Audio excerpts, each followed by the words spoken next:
Hello students, welcome to Paragon classes. Class 12th के आज के लेक्चर में हम करंट इलेक्ट्रिसिटी का सबसे इंपॉर्टेंट टॉपिक स्टडी करने वाले हैं। तो चलते हैं हम अपने टॉपिक की तरफ। ये आपके सामने पेश होने वाला है आज का पहला टॉपिक, जो बोला कि करंट इलेक्ट्रिसिटी का सबसे इंपॉर्टेंट टॉपिक है और इलेक्ट्रिसिटी की बैकबोन है, इलेक्ट्रिसिटी का सबसे इंपॉर्टेंट डिस्कवरी भी है। ये आपके सामने पेश है। उस टॉपिक का नाम है ओम्स लॉ। ठीक है जी, ये आपके सामने ओम्स लॉ लिखा है। तो आपकी यूनिट जो चल रही थी करंट इलेक्ट्रिसिटी, उसमें first chapter electric current, resistance and EMF, जिसमें अब तक आप current, drift velocity, relation between current and drift velocity और इलेक्ट्रॉन मोबिलिटी, करंट डेंसिटी, ये सब चीजें पढ़ चुके हैं। अब आज हम आपको दिखाते हैं ओम्स लॉ। लॉ है ये, फिजिक्स का कोई भी लॉ नेचर का लॉ होता है। नेचर में वो चीज पहले से मौजूद होती है, बस साइंटिस्ट लोग उसे डिस्कवर करते हैं। उससे जब किसी भी साइंटिस्ट ने उस लॉ की खोज माने डिस्कवर, नॉट इन्वेंशन, खोज की होती है नेचर में से मौजूद होने पर, पहले उससे पहले किसी ने और ने पता ही नहीं लगाया होता, तो उसके नाम पर ये रख देते हैं। तो थोड़ी अगर नॉलेज कहीं पर झाड़नी हो तो वो भी बता देता हूं मैं। जॉर्ज साइमन ओम पूरा नाम था इनका, याद रख लो, जॉर्ज साइमन ओम। और इन्होंने 1828 में, सन 1828 में इस लॉ को डिस्कवर किया था। हालांकि आपको तारीख कहीं लिखने के लिए आएगी नहीं, लेकिन फिर भी जानकारी हो तो बुराई कोई नहीं है। मैं ये जानकारी जब पढ़ता हूँ सन यानी 1828, तब मैं एकदम से सोचता हूँ कि उस समय भारतवासी क्या कर रहे थे। तो 1828, अगर आप इतिहास पढ़ोगे, हिस्ट्री 10th क्लास तक इतनी पढ़ चुके होते हैं, 1828 में तो भारतीयों को पता भी नहीं चला था कि ये हम गुलाम हो गए। पहली बार 1857 में जाके उनकी आंख खुली, 1857 में। तो उससे भी काफी साल पहले उधर यूरोपियन कंट्रीज में ये सब डिस्कवरीज चल रही थी। तो जॉर्ज साइमन ओम ने 1828 में इस लॉ की खोज की थी। अब ये लॉ कहता क्या है पहले वो समझ लें।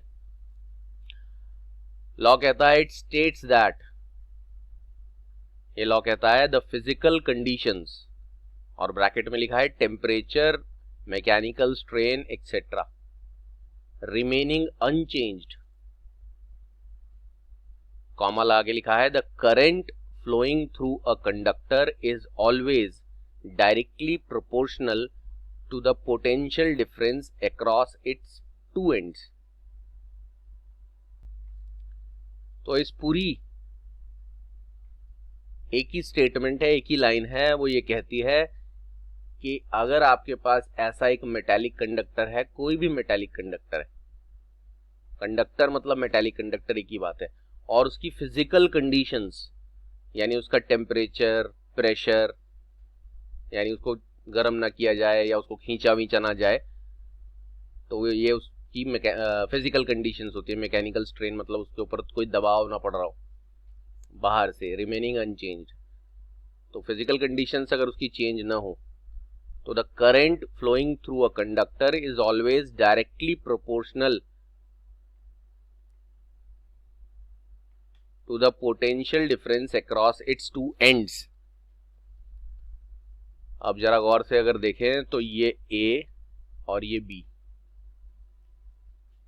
ये इस कंडक्टर के दो एंड्स हैं।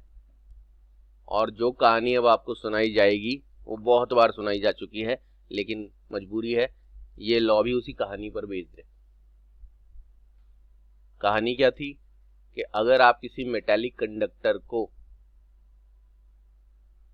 ऐसे ही लेते हो बिना ये बैटरी लगाए, तो इसके अंदर जो फ्री इलेक्ट्रॉन्स हैं वो रैंडम मोशन में रहते हैं और उनकी एवरेज वेलोसिटी 0 होती है।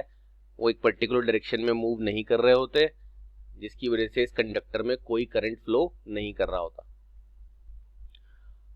उसके बाद जब आप इस कंडक्टर के दोनों एंड्स के अक्रॉस एक बैटरी लगा देते हो V वोल्ट की,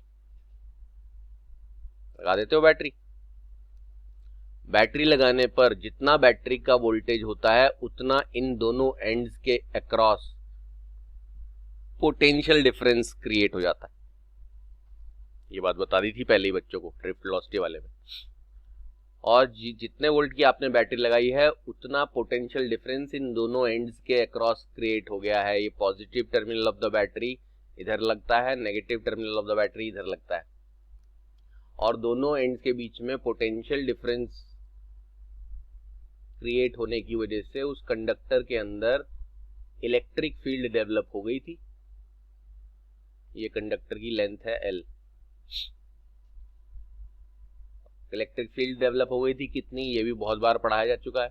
और उस इलेक्ट्रिक फील्ड की वजह से जितने भी इलेक्ट्रॉन्स हैं कंडक्टर के अंदर उन पर फोर्स लगी थी, और उस फोर्स की वजह से सारे इलेक्ट्रॉन्स एक्सेलरेट हुए थे, और उस एक्सेलरेशन की वजह से उन इलेक्ट्रॉन्स ने जो वेलोसिटी अटेन की थी, फाइनल वेलोसिटी, उन सारे इलेक्ट्रॉन्स की फाइनल वेलोसिटी का मीन ही ड्रिफ्ट वेलोसिटी कहलाता है, जिससे वो इलेक्ट्रॉन B से A की तरफ भागते हैं। ये दिखाया गया, ठीक है। ये कहानी आपको सुना दी थी, लेकिन ये कहानी यहाँ कैसे काम आती है? यहाँ ये कह रहा है कि जितना ज्यादा आप इन दोनों एंड्स के अक्रॉस पोटेंशियल डिफरेंस अप्लाई करोगे, यानी जितने ज्यादा वोल्ट की बैटरी लगाओगे, पोटेंशियल डिफरेंस जितना ज्यादा अप्लाई करोगे उतना ज्यादा करंट फ्लो करेगा, क्योंकि पोटेंशियल डिफरेंस और करंट एक दूसरे के डायरेक्टली प्रोपोर्शनल है। हाँ, ये याद रहे, टेम्परेचर, मैकेनिकल स्ट्रेन, मतलब उसकी फिजिकल प्रॉपर्टीज वो चेंज नहीं होनी चाहिए। यानी आप कंडक्टर को बीच में गर्म मत करने लग जाना, या खींचने वींचने मत लग जाना। कंडक्टर जैसा उठा के लाए हैं वैसे ही रखें। तो पहले अगर कम वोल्ट की बैटरी लगाओगे तो कम करंट फ्लो करेगा, जितने ज्यादा वोल्ट की बैटरी लगाओगे उतना ज्यादा करंट फ्लो करेगा। तो लॉ का मतलब, पहले लॉ का स्टेटमेंट क्या कहना चाहता है पहले वो समझ लें, फिर मैं आपको इसका रीजन भी बताऊंगा कि ऐसा होता क्यों है, वाई दिस कोलावेरिटी, क्योंकि इसका रीजन इसी कहानी में छुपा है। जॉर्ज साइमन को भी एक कहानी पता होने की वजह से ही ये पता चला, उसने बस हमें डायरेक्ट बता दिया और बन गया हीरो। लेकिन इस स्टेटमेंट का और इस मैथमेटिकल स्टेटमेंट का जो V is directly proportional to I, 10th class में भी पढ़ते हैं हम, इसका सारी कहानी 10th क्लास में नहीं पढ़ते, वो आपको यहाँ इस कहानी में छुपी है। तो पहले लॉ समझ गए बच्चे? क्या लॉ है कि किसी कंडक्टर के दोनों एंड के अक्रॉस जितना ज्यादा पोटेंशियल डिफरेंस अप्लाई करोगे उस कंडक्टर में करंट उतना ही ज्यादा फ्लो करेगा।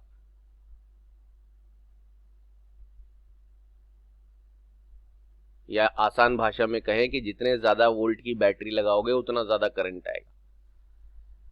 अब ये डायरेक्टली प्रोपोर्शनल क्यों है, कहानी यहीं से शुरू होती है। ध्यान से देखो, जितना ज्यादा आप V वोल्ट की बैटरी लगा रहे हो, यानी जितना ज्यादा इन दोनों एंड्स के बीच में पोटेंशियल डिफरेंस है, इस फॉर्मूले को देख लो, उतनी स्ट्रॉन्ग इलेक्ट्रिक फील्ड डेवलप होगी।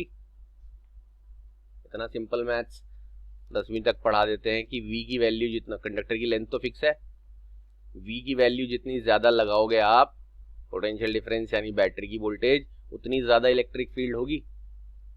जितनी ज्यादा इलेक्ट्रिक फील्ड डेवलप होगी उतनी ज्यादा इलेक्ट्रॉन पर फोर्स भी लगेगी, सारे इलेक्ट्रॉन्स पर, और जितनी ज्यादा इलेक्ट्रॉन्स पर फोर्स लगेगी उतना ज्यादा एक्सेलरेशन होगा।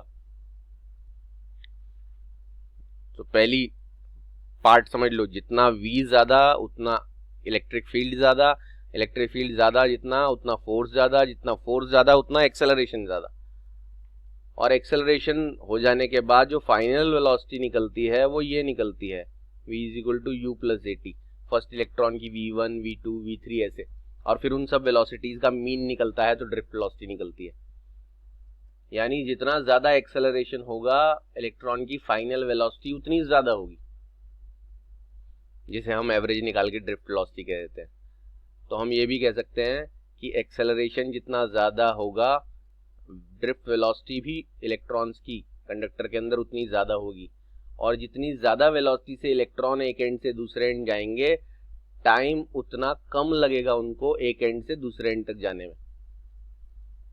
ये तो हर एक मूविंग ऑब्जेक्ट के ऊपर लागू होता है। अगर कोई ऑब्जेक्ट एक जगह से दूसरी जगह जाता है तो जितनी ज्यादा स्पीड से जाएगा उतना टाइम कम लगेगा उसे। आप भी एक जगह से दूसरी जगह पैदल जाओगे आपको ज्यादा टाइम लगता है, साइकिल पे जाओगे थोड़ा और कम टाइम लगेगा, स्कूटर बाइक पर जाओगे और कम टाइम लगेगा। तो ज्यादा वेलोसिटी इलेक्ट्रॉन्स ज्यादा वेलोसिटी से जब भागते हैं तो उनको टाइम कम लगता है। और हमारे पास करंट का फॉर्मूला होता है चार्ज अपॉन टाइम। तो टाइम जितना इलेक्ट्रॉन्स को कम लगेगा, जितना कंडक्टर के एक एंड से दूसरे एंड तक क्रॉस करने में, करंट उतना ज्यादा होगा। तो ये इतनी लंबी चेन को उसने सीधा फर्स्ट पॉइंट और आखिरी पॉइंट, लास्ट पॉइंट को, बीच की ये चेन सारी खत्म करके डायरेक्टली जोड़ दिया। असल में ये एक लाइन के बीच में कि V is directly proportional to I के बीच में, कि जितना ज्यादा पोटेंशियल डिफरेंस लगाएंगे उतना ज्यादा करंट फ्लो करेगा, उसके बीच में इतनी लंबी कहानी है। और इस लंबी कहानी को उसने शॉर्टकट करके एक लाइन में बता दिया और बन गया जेम्स बॉन्ड, जॉर्ज साइमन ओम। तो क्या कहानी बताई उसने? जितना ज्यादा पोटेंशियल डिफरेंस लगाएंगे उतनी स्ट्रॉन्ग कंडक्टर के अंदर इलेक्ट्रिक फील्ड डेवलप होगी, जितनी स्ट्रॉन्ग इलेक्ट्रिक फील्ड डेवलप होगी उतनी ज्यादा फोर्स लगेगी इलेक्ट्रॉन्स पर, जितनी ज्यादा फोर्स लगेगी उतना ज्यादा एक्सेलरेशन होगा इलेक्ट्रॉन्स के अंदर, और जितना ज्यादा एक्सेलरेशन होगा उतनी ज्यादा उनकी फाइनल वेलोसिटी होगी। एक्सेलरेशन ज्यादा तो फाइनल वेलोसिटी ज्यादा, यानी ड्रिफ्ट वेलोसिटी ज्यादा, और ड्रिफ्ट वेलोसिटी जितनी ज्यादा होगी टाइम उतना कम लगेगा, और टाइम इलेक्ट्रॉन्स को जितना कम लगेगा करंट उतना ज्यादा होगा। तो V ज्यादा तो E ज्यादा, कैपिटल E ज्यादा तो फोर्स ज्यादा तो एक्सेलरेशन ज्यादा तो वेलोसिटी ज्यादा तो टाइम कम तो करंट ज्यादा। ये सारी कहानी को शॉर्टकट में बोल देता है यहां से कि जितना ज्यादा V होगा कंडक्टर के दोनों एंड के क्रॉस, यानी पोटेंशियल डिफरेंस, उतना ज्यादा करंट फ्लो करेगा। अब आपको ओम्स लॉ का स्टेटमेंट भी पता चल गया, और वो स्टेटमेंट क्यों है, कहां से आया, विद रीजन पूरी कहानी भी पता चल गई। जिसको ये कहानी नहीं पता है, किताब में लिखी है पर ओम्स लॉ समझाने के लिए इसे यूज नहीं किया गया, वो वहीं पीछे छोड़ देते हैं। तो बच्चों को पूरी 12th खत्म करने के बाद भी पता नहीं चलता कि V is directly proportional to I क्यों था, और इसीलिए वो फिर आगे उनको कॉम्पिटिटिव में या न्यूमेरिकल सॉल्विंग में वगैरह वगैरह में दिक्कत होती है। जहां अप्लाई करने के लिए आ जाएगा लॉ, वहां जरूर दिक्कत होगी। रटा व्हाट इज ओम्स लॉ, हर बच्चा ये स्टेटमेंट याद करके V is directly proportional to I लिख देता है। तो अब मुझे उम्मीद है कि बच्चों को V directly proportional to I क्यों होता है ये भी पता चल चुका है। तो अब ये कहानी आगे बढ़ाते हैं। जैसा कि हर लॉ में होता है कि ये चीज इसके डायरेक्टली प्रोपोर्शनल है, तो प्रोपोर्शनैलिटी का साइन हटाने के लिए कांस्टेंट लगाया जाता है। वो कांस्टेंट यहां कैपिटल R लगाया गया। फिलहाल इस कैपिटल R को कांस्टेंट ऑफ प्रोपोर्शनैलिटी कहते हैं, और इसका नाम आपको बता देते हैं, थोड़ा बहुत पहले से जानते भी हो। और इसका नाम बताने के बाद आपको इसके बारे में डिटेल में पढ़ाया जाएगा कि ये क्या है और इसका मतलब क्या है, वही विद रीजन। तो प्रोपोर्शनैलिटी का साइन हटा के जो कांस्टेंट लगाया गया कैपिटल R, इसको कहा गया कांस्टेंट ऑफ प्रोपोर्शनैलिटी, और यहां पर इसका नाम है इलेक्ट्रिकल रेजिस्टेंस। लिखा है where the constant of proportionality capital R is called the electrical resistance और simply resistance of the conductor. इस कंडक्टर की रेजिस्टेंस है ये। अब ये रेजिस्टेंस क्या होती है वो मैं पहले आपको समझाऊं, उससे पहले एक चीज अभी फिलहाल याद रख ले, और उसका भी रीजन बताया जाएगा कि क्यों है। रेजिस्टेंस को डिटेल में समझने के टाइम पर पहले याद रख ले, it's value depends upon the nature of the conductor it's dimensions and physical conditions.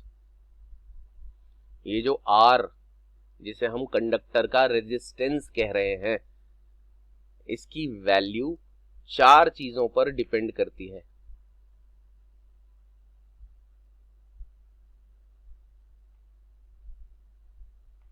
चार चीजें क्या हैं? पहला, लेंथ, इस कंडक्टर की लेंथ। दूसरा, इस कंडक्टर का एरिया। तीसरा, इस कंडक्टर का फिजिकल कंडीशंस जैसे कि टेम्परेचर। और चौथा, इस कंडक्टर का nature of material. Nature of material मतलब ये कंडक्टर कॉपर का बना है, आयरन का बना है, सिल्वर का बना है या गोल्ड का बना है, इस बात पर भी डिपेंड करेगी। अलग अलग मटेरियल्स के कंडक्टर का रेजिस्टेंस अलग अलग होगा।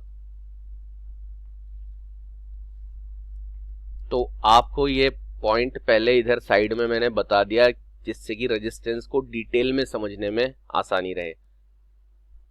अब हम आपको ले चलते हैं रेजिस्टेंस को डिटेल में समझाने के लिए, लेकिन उससे पहले मैं अपनी तसल्ली के लिए एक बार फिर से याद दिला दूं कि ओम्स लॉ कहता है कि किसी कंडक्टर के दोनों एंड्स के अक्रॉस जितना ज्यादा पोटेंशियल डिफरेंस लगाएंगे उतना ज्यादा उस कंडक्टर में करंट फ्लो करेगा। प्रोपोर्शनैलिटी डायरेक्टली का मतलब ये होता है V जितना ज्यादा I उतना ज्यादा, और उसका रीजन आपको बता दिया, क्योंकि पोटेंशियल डिफरेंस ज्यादा लगाने से कंडक्टर के अंदर ज्यादा इलेक्ट्रिक फील्ड डेवलप होगी। ज्यादा इलेक्ट्रिक फील्ड डेवलप होने से ज्यादा फोर्स लगेगी हर इलेक्ट्रॉन पर, और ज्यादा फोर्स लगने से हर इलेक्ट्रॉन में एक्सेलरेशन ज्यादा होगा। ज्यादा एक्सेलरेशन होने से इलेक्ट्रॉन्स की ड्रिफ्ट वेलोसिटी ज्यादा होगी। ड्रिफ्ट वेलोसिटी जितनी ज्यादा होगी, इलेक्ट्रॉन्स कंडक्टर में उतना कम टाइम में क्रॉस कर देंगे, और जितना टाइम कम लगेगा करंट इलेक्ट्रॉन्स को क्रॉस करने में, उतना करंट ज्यादा हो जाएगा। टाइम कम तो करंट ज्यादा। और फिर प्रोपोर्शनैलिटी का साइन हटा के R लगाया। R का नाम है इलेक्ट्रिकल रेजिस्टेंस, और उसकी वैल्यू सिर्फ इन 4 चीजों पर डिपेंड करती है। क्या होता है रेजिस्टेंस, अभी हम चल रहे हैं डिटेल में। वैल्यू किस पर डिपेंड करती है? कंडक्टर की लेंथ पर, कंडक्टर के एरिया पर, कंडक्टर के टेम्परेचर पर, और कंडक्टर के नेचर पर। नेचर ऑफ मटेरियल, ये बात बहुत इंपॉर्टेंट है, आगे डिटेल में करेंगे। बच्चों को ऐसा लगेगा, और कई बार इस पर कंफ्यूजिंग सवाल भी पूछ लिए जाते हैं। क्या लगेगा? इस फॉर्मूले के मुताबिक अगर R की वैल्यू हम निकालें तो R की वैल्यू क्या आनी चाहिए? V/I। इस फॉर्मूले से R का फॉर्मूला बना दिया हमने, I को नीचे डिवाइड कर दिया, R = V/I। तो बच्चों को देखकर ऐसा लग सकता है कि R की वैल्यू तो V और I पर डिपेंड कर रही है, क्योंकि R का फॉर्मूले में V और I है, जिस फॉर्मूले में जो चीज आएगी उसके बदलने पर R का वैल्यू बदलेगा। लेकिन ऐसा नहीं है, R की वैल्यू V और I पर डिपेंड नहीं करती, वो सिर्फ इन 4 चीजों पर डिपेंड करती है। यानी किसी कंडक्टर में आप 5 वोल्ट की बैटरी लगाओ, 10 की लगाओ, 50 वोल्ट की बैटरी लगाओ, कितना भी ज्यादा वोल्ट की बैटरी लगा दो, उसका रेजिस्टेंस बदलेगा नहीं, क्योंकि रेजिस्टेंस V और I पर डिपेंड नहीं कर रहा। मैं बता देता हूं क्यों नहीं कर रहा, क्योंकि जितना ज्यादा आप 5 वोल्ट की बैटरी लगा रहे हो और 1 एम्पेयर करंट फ्लो कर रहा है, अगर आप 5 वोल्ट की बैटरी लगा रहे हो और उससे 1 एम्पेयर करंट फ्लो कर रहा है, तो कोई सोचता है मैं 50 वोल्ट की बैटरी लगा दूं तो करंट भी 10 एम्पेयर हो जाएगा, क्योंकि अभी तो बोला V is directly proportional to I। इतना ज्यादा वोल्टेज बढ़ाओगे उतना करंट बढ़ जाएगा, कैंसिल करके फिर भी 5/1 ही आएगा आंसर। यानी रेजिस्टेंस का फॉर्मूला भले ही V/I होता है, अभी आपको ये बताएंगे रेजिस्टेंस होता क्या है, लेकिन रेजिस्टेंस किन किन चीजों पर डिपेंड करता है वो आपको बता दिया, और किन किन चीजों पर डिपेंड नहीं करता वो आपको बता दिया, क्योंकि ये चीज यहां थ्योरेटिकली मेंशन कर दी है तो मैंने भी आपको मेंशन करवा दिया। इन सब चीजों का रीजन भी बताया जाएगा कि क्यों लेंथ पर डिपेंड करता है, क्यों एरिया पर डिपेंड करता है, क्यों टेम्परेचर पर डिपेंड करता है, क्यों नेचर ऑफ मटेरियल पर डिपेंड करता है, और इसका रीजन कि V और I पर डिपेंड नहीं करता। फॉर्मूला ऐसा होने के बावजूद भी उसका रीजन भी आपको बता दिया, क्योंकि जितना गुना आप V बढ़ाओगे उतने ही गुना I भी बढ़ जाएगा, क्योंकि वो तो एक दूसरे के डायरेक्टली प्रोपोर्शनल है। तो रेजिस्टेंस क्या होता है वो आपको नहीं पता, लेकिन हाँ R को रेजिस्टेंस कहते हैं और उसकी वैल्यू इन चार चीजों पर डिपेंड करती है, V और I पर डिपेंड नहीं करती। इतना जानने के बाद अब हम रेजिस्टेंस को डिटेल में स्टडी करते हैं। चैप्टर का नाम ही है electric current, resistance and EMF, तो अब हम रेजिस्टेंस पर सारा फोकस करते हैं। तो रेजिस्टेंस समझाने के लिए हम आपको ले चलते हैं एक एग्जाम्पल की तरफ। तो यहां हम आपको दिखाते हैं कि रेजिस्टेंस होता क्या है। अब तक आपने ये पढ़ा है कि V directly proportional to I है, ओम्स लॉ कहता है, उसकी पूरी डिटेल में कहानी सुन ली। जितना ज्यादा पोटेंशियल डिफरेंस लगाते हैं उतना ज्यादा करंट होता है। अगले स्टेप में आपने पढ़ा कि प्रोपोर्शनैलिटी का साइन हटाकर एक कांस्टेंट लगाया जिसको इलेक्ट्रिकल रेजिस्टेंस या सिंपली रेजिस्टेंस कहते हैं। ये रेजिस्टेंस वर्ड जो है ये रेजिस्ट करने से बना है, और रेजिस्ट करने की एबिलिटी को रेजिस्टेंस बोल देते हैं। और रेजिस्ट का अगर आसान भाषा में मीनिंग समझें तो रेजिस्ट का मीनिंग होता है अपोज करना, किसी चीज का विरोध करना, किसी चीज को रोकना, रुकावट। और इस रुकावट करने की प्रॉपर्टी कह लो, एबिलिटी कह लो, उस रुकावट की एबिलिटी को रेजिस्टेंस कहा जाता है। बोलते हैं जो रेजिस्ट कर सकता है उसके अंदर रेजिस्टेंस है। तो रेजिस्ट करना मतलब किसी चीज को रोकने की कोशिश करना, किसी चीज का विरोध करना, अपोज करना। अब कंडक्टर में ये ऑपोजिशन, ये विरोध, ये रोकने की कोशिश क्या है वो इस डायग्राम से समझ में आएगा आपको, जो इस ही कंडक्टर के अंदर माइक्रोस्कोपिकली झांकता हुआ दिख रहा है। ये दोनों सेम केस है, वही V वोल्ट की बैटरी है, वही कंडक्टर है, सब कुछ वैसा ही है। इलेक्ट्रिक फील्ड लगी हुई है A से B तक और करंट फ्लो कर रहा है।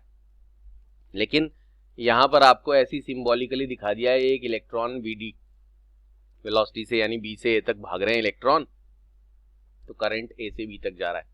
लेकिन असल में जब इलेक्ट्रॉन्स B एंड से A एंड की तरफ मूव करते हैं तो किस वजह से करते हैं वो मैंने आपको बताया। जैसे ही बैटरी लगाते हैं इसके अंदर इलेक्ट्रिक फील्ड डेवलप होती है, और उस इलेक्ट्रिक फील्ड की वजह से हर इलेक्ट्रॉन पर फोर्स लगती है, और फोर्स लगने की वजह से वो एक्सेलरेट होता है।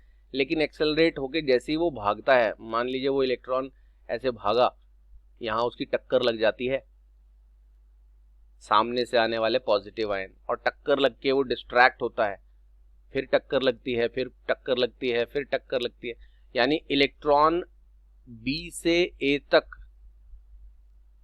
एक वन गो में यानी एक ही झटके में ऐसे यहां से यहां तक नहीं पहुंच जाता।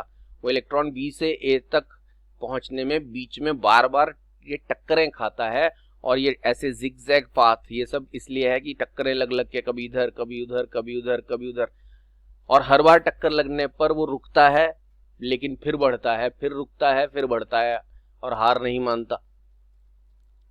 इससे आपको जीवन में भी शिक्षा लेनी चाहिए कि कितनी भी टक्कर लग जाए, रुकावट आ जाए, हमें आगे बढ़ते रहना चाहिए। और वो बढ़ते रहता है, बार बार रास्ते बदल बदल के टक्करें खा खा के, और वो दूसरे एंड तक पहुंच जाता है, जिसकी वजह से ही करंट फ्लो करता है। अगर इलेक्ट्रॉन सारे एक एंड से दूसरे एंड ना जाने लगे, टक्करें खाने के बावजूद भी जाते हैं वो, तो करंट फ्लो नहीं करेगा अगर नहीं पहुंचे तो ये जो टक्करें लगती हैं जिसकी वजह से इलेक्ट्रॉन को बार बार उसके फ्लो में रुकावट आती है, उस रुकावट को कहते हैं रेजिस्टेंस। या वो टक्करें, वो रुकावट इस कंडक्टर की रेजिस्टेंस का कारण है। हम रेजिस्टेंस को अगर डिफाइन करें तो resistance is the opposition offered by a conductor to the flow of electrons, और फ्लो ऑफ इलेक्ट्रॉन्स ही फ्लो ऑफ करंट है। बस जिस डायरेक्शन में इलेक्ट्रॉन फ्लो करते हैं उस करंट उसके ऑपोजिट लिया जाता है, पॉजिटिव डायरेक्शन के फ्लो को करंट का डायरेक्शन माना जाता है। लेकिन अगर एक करंट इधर से इधर फ्लो ना करे, यानी इलेक्ट्रॉन्स कहना चाहिए, अगर एक एंड से दूसरे एंड तक फ्लो ना करें तो करंट कभी फ्लो नहीं करेगा। करंट के फ्लो करने का रीजन ही फ्लो ऑफ इलेक्ट्रॉन्स है, और उस फ्लो ऑफ इलेक्ट्रॉन्स को जो रुकावट झेलनी पड़ती है टक्करों की फॉर्म में बार बार, वो रुकावट ही उस कंडक्टर की रेजिस्टेंस कहलाती है। तो जब आप रेजिस्टेंस को डिफाइन करोगे तो आप बोलोगे it is the opposition offered by a conductor to the flow of current. ये रेजिस्टेंस क्या है? किसी भी कंडक्टर में करंट के फ्लो को जो ऑपोजिशन ऑफर होता है, या जो ऑपोजिशन फेस करना पड़ता है फ्लो ऑफ करंट को, वो उस कंडक्टर की रेजिस्टेंस कहलाती है। जितना ज्यादा ऑपोजिशन होगा उतना ज्यादा रेजिस्टेंस होगा। और ये ऑपोजिशन करंट को क्यों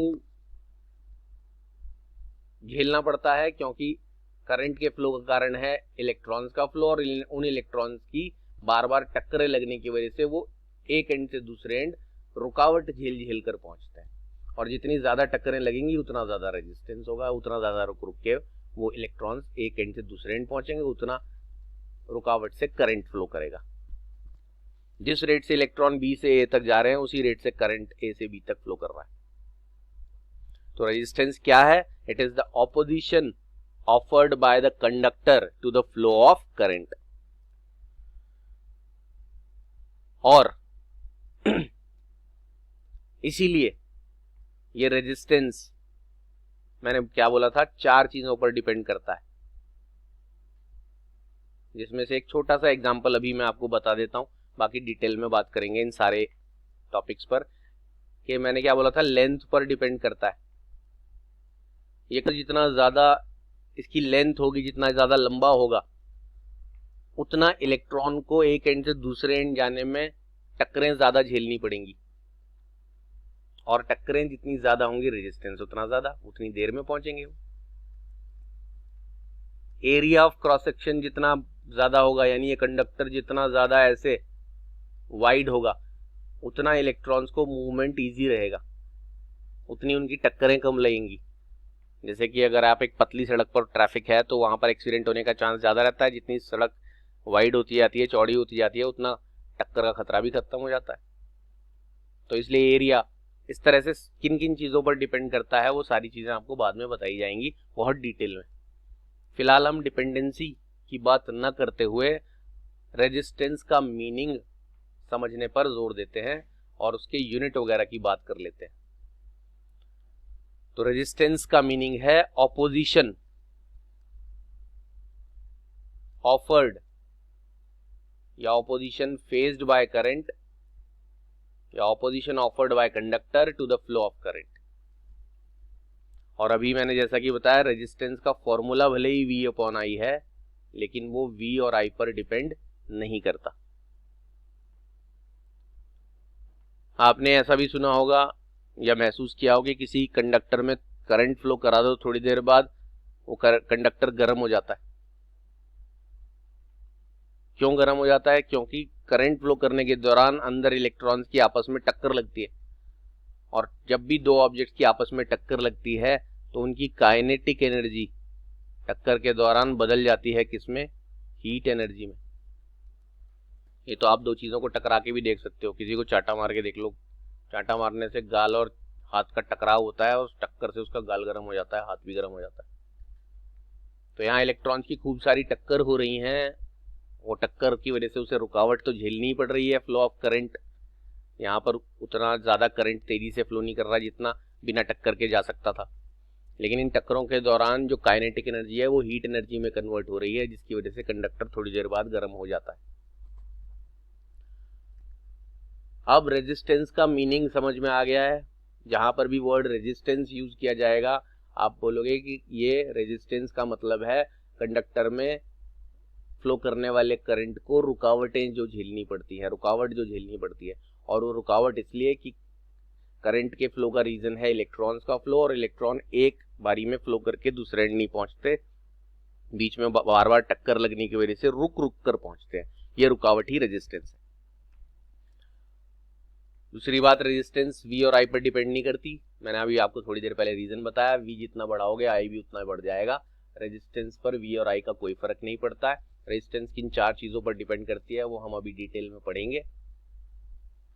रीजन आपको याद रहेगा तो वो जो डिटेल पढ़ेंगे उसका लॉजिक भी समझ में आएगा। अब हम बात कर लेते हैं रेजिस्टेंस की यूनिट का।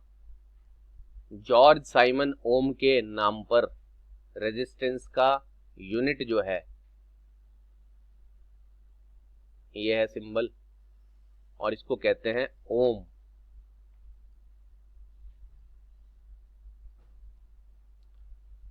तो हम ऐसा बोलेंगे कि the SI unit of resistance is ohm, और ये सिंबल है ओम का। V को अगर हम 1 वोल्ट रख दें और करंट 1 एम्पियर हो जाए तो रेजिस्टेंस 1 ओम होता है। यानी आप ऐसा कह सकते हो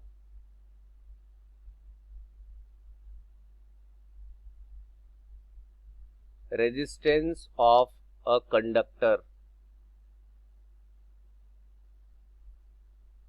is said to be 1 ohm if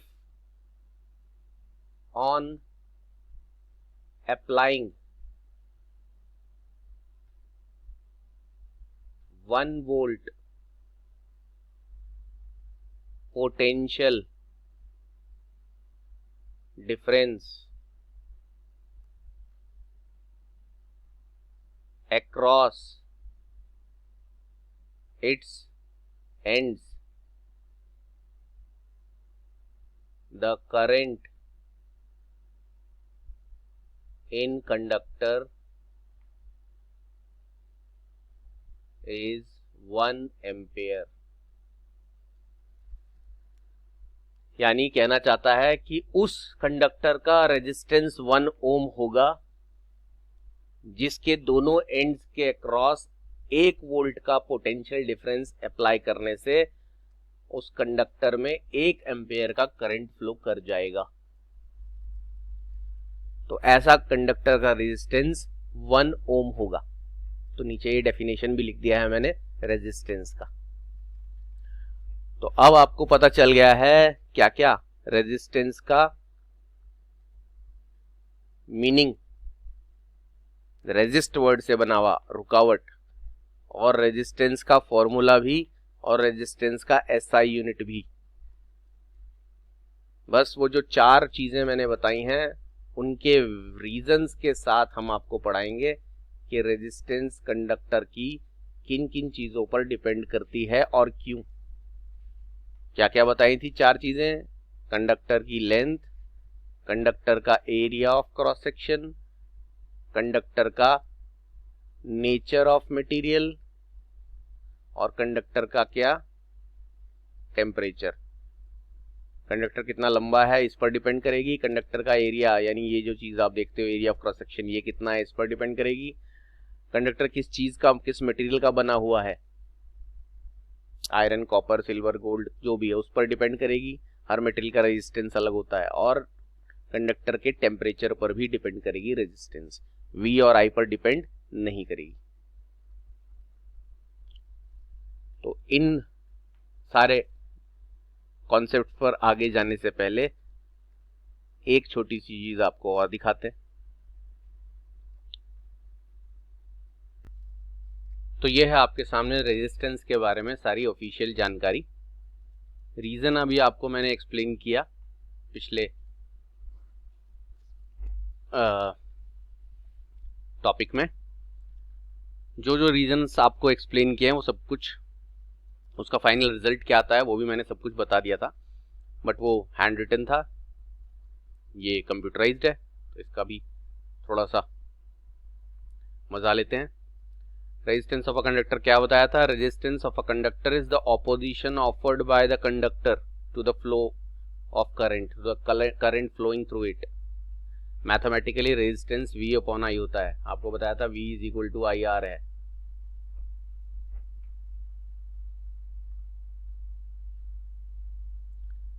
क्योंकि V is directly proportional to I है, प्रोपोर्शनलिटी का साइन हटाकर ही कांस्टेंट लगाया है, तो इस फॉर्मूले से R की वैल्यू V अपॉन I होती है, जो मैंने बताया V और I पर डिपेंड नहीं करती, लेकिन आप ऐसे फाइंड आउट कर सकते हो।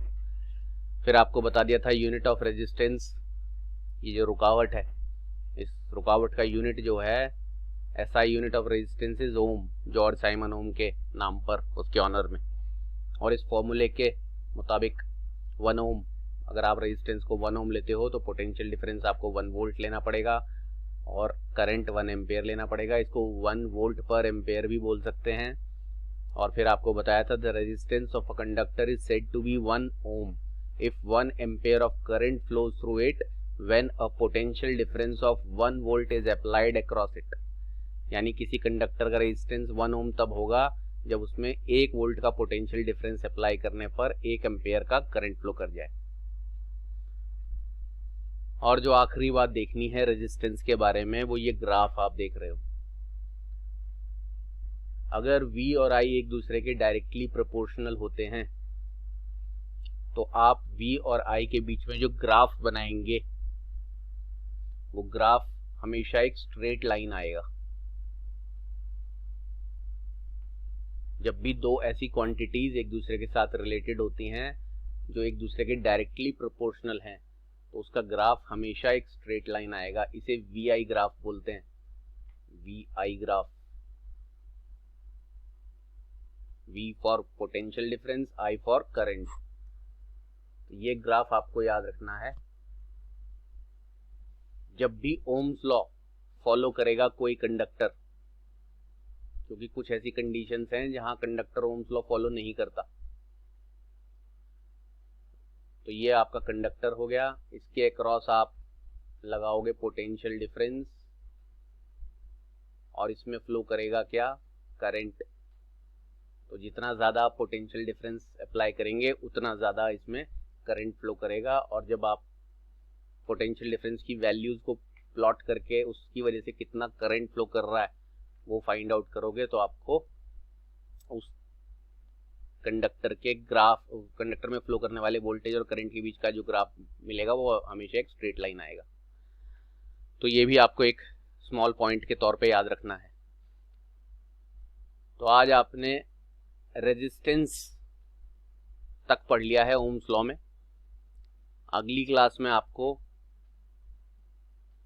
पढ़ाया जाएगा factors on which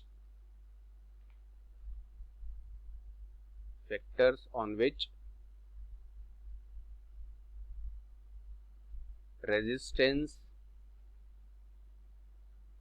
of conductor depends. क्योंकि V और I पर तो वो डिपेंड नहीं करता, ये मैंने पहले ही बता दिया है बच्चों को। बहुत बच्चे इस बात में कंफ्यूज रहते हैं कि वोल्टेज बढ़ा दोगे तो रेजिस्टेंस के फॉर्मूले में वोल्टेज आ रहा है, ये ऊपर वाला चीज़ जितनी ज़्यादा होगी ये ज़्यादा होना चाहिए, ये कम होगा तो ये ज़्यादा होना चाहिए। आप जितने गुना वोल्टेज बढ़ाओगे उतना ज़्यादा करंट बढ़ जाएगा। रेजिस्टेंस वोल्टेज और करंट पर डिपेंड नहीं करता है, जिन 4 चीज़ों पर डिपेंड करता है मैंने अभी सिर्फ एक ओवरव्यू दिया है, उसका फुल डिटेल में विद रीजंस आपको पढ़ाया जाएगा।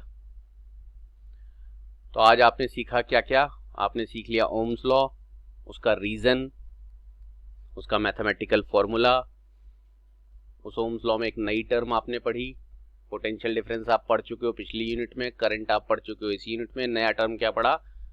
रेजिस्टेंस। रेजिस्टेंस क्या होता है विद रीज़न आपने पढ़ा, उसका फॉर्मूला पढ़ा, किन किन चीज़ों पर वो डिपेंड नहीं करता वो पढ़ा, किन किन पर डिपेंड करता है वो थोड़ा सा पढ़ा है अभी। उसके अलावा फिर आपने रेजिस्टेंस का यूनिट पढ़ा और इस यूनिट का डेफिनेशन भी पढ़ा है। ये सारी चीज़ें आपको लर्न बाय हार्ट होनी चाहिए, समझ में तो आ ही गया है। लर्न बाय हार्ट करने का फ़ायदा तभी है जब रीज़न भी पता हो। हर चीज़ के बैक एंड पे एक रीज़न होता है। जो बच्चे सिर्फ कॉपी किताब से याद कर लेते हैं या क्लास में जो पढ़ाया उसको याद कर लेते हैं, रीज़न नहीं जानते, उनके पढ़ने का कोई फ़ायदा नहीं होगा। एग्ज़ाम में अब जैसे जैसे आप बड़ी क्लास में जाते जाओगे या जैसे जैसे टाइम बदलता जाएगा, एग्ज़ाम में एप्लीकेशन बेस्ड क्वेश्चन ज़्यादा आएंगे। वो ये नहीं पूछेगा रेजिस्टेंस क्या होता है, उसका फॉर्मूला बताओ, डेफिनेशन बताओ। वो ये पूछेंगे कि अगर इस कंडक्टर का रेजिस्टेंस लेंथ बढ़ा दिया जाए तो रेजिस्टेंस पर क्या फ़र्क पड़ेगा, अगर इस कंडक्टर को चेंज कर दिया जाए मटेरियल तो क्या फ़र्क पड़ेगा। तो वो सारे एप्लीकेशन बेस्ड क्वेश्चन आएंगे।